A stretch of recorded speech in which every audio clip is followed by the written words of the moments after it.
Nu ir sveiki, taigi šiandien apsilankysime Cheng Voh, tradicinės kinų medicinos parduotuvėlėje, Penange, Malaizijoje.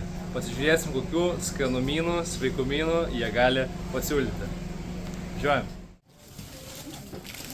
Na ir ką, štai esame tradicinės kinų medicinos parduotuvėlėje.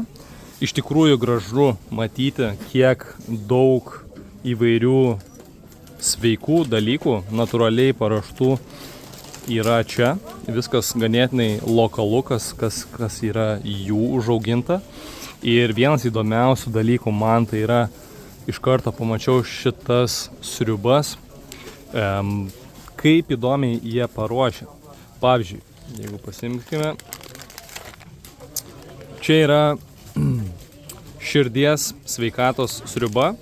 Ir vienintelis dalykas, ką reikia padaryti, tai yra tiesiog pakaitinti, užpilti karšto vandens ir pradėti ruošti šitą sriubą. Čia yra įvairios šaknės, įvairius vaisiai, prieskoniai ir taip toliau.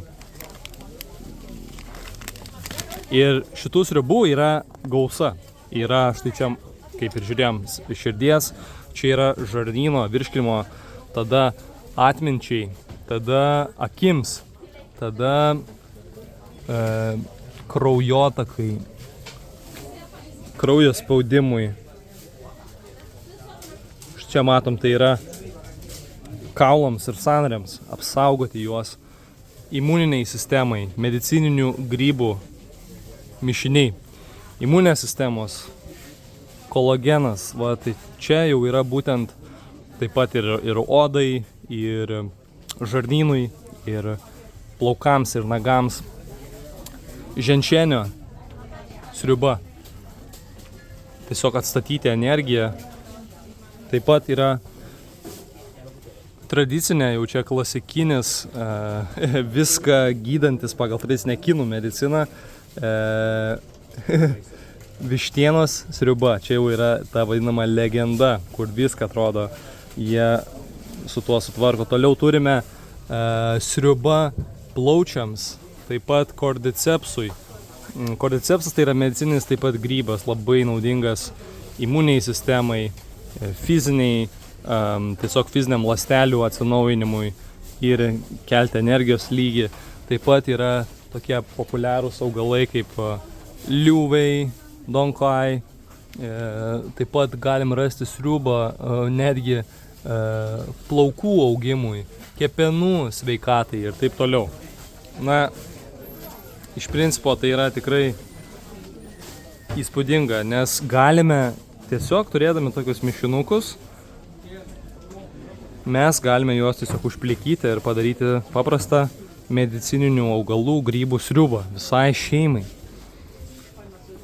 Aš manau, kad tai yra labai įspūdinga tradicija.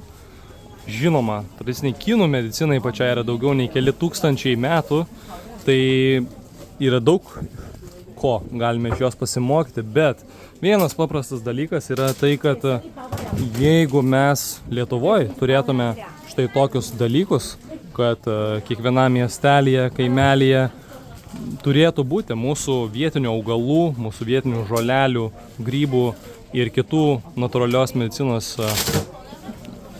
preparatų, tiesiog parduodama ir vartojama kaip papildo forma ir tiesiog tokio maisto kaip vaisto forma.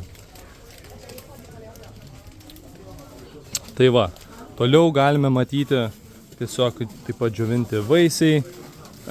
Štai čia ypač labai įdomus dalykas, tai yra džiovintos godžiai uogos. Tai pas juos tai yra lokaliai augantis dalykas. Pas mus netiek, tai yra vis tiek importuota. Tačiau pagal tradicinės kinų medicinos analizę, būtent šitos uogos labai yra naudingos pamaitinti žemutinį dantijanį. Tai yra ir mūsų tiesiog fizinės energijos lygis, ta tokia bazinė išgyvenimo nervų sistema, tai yra taip pat lytiniai hormonai. Ir pagal tradicinę kinų mediciną jinai labai padeda tiesiog žmonėms įsižeminti, jausti stabilumą, atkurti energijos lygį ir taip pat lytinius hormonus. Toliau, kas yra labai įdomu, kad jie kad jie naudoja taip pat kaulus. Jie naudoja kaulus, ne tik mėsą. Štai čia galime matyti žuvų įvairūs kaulai. Ne, jie jų nekramto, nečiaumoja tiesiog, kad dantis patvirtinti, jie gamina sriubą iš to. Sriubą, o tokioj sriuboje, kur yra naudojami kaulai, sąnariai, jungtis, tai tenais atsiranda labai daug naudingų maisto medžiagų, pavyzdžiui, kolageno, želatinos ir kitų medžiagų, kurios pamaitina mūsų žarnyną, odą, sąnarius, kaulus. Aišku, jie valgo ir mėsą, ir kitus produktus, kaip galime čia matyti, daug ką jie valgo, bet jie subalansuoja amino rūgštis, vartodami ir buljoną, ir tiesiog pačią tą mėsą. Tai gaunasi toksai tiesiog sveikesnis, labiau subalansuotas šitų amino rūgščių santykis. Tai va.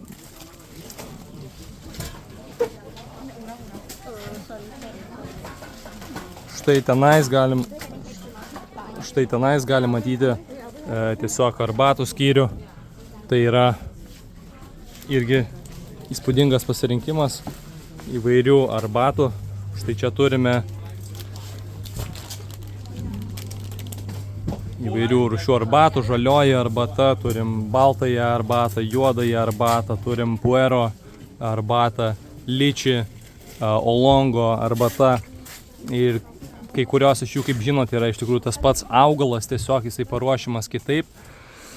Tai va, žinom, arbatos turi labai daug antioksidantų ir augalinių medžiagų, kurios padeda ir uždegimą mažinti, ir energijos suteikia. Ir tiesiog gražu matyti, kiek įvairių augalų čia yra naudojama. Atrodo tokioj mažoj parduotuvėliai labai daug veiksmo, labai populiaru. Pasižiūrėkit,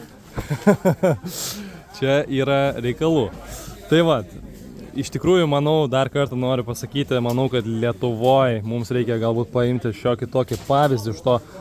Turėtų būti kiekvienam mieste kaimelėje natūralios medicinos krautuvėlės, nebūtinai ten turi būti kažkokie centrai, tiesiog mažos krautuvėlės, kur galima įsigyti vietinių augalų, vietinių grybų, vietinės natūralios medicinos. Todėl, kad sveika mityba galima susijungti su gamta ir palaikyti sveiką gyvenseną ir savo, ir šeimos.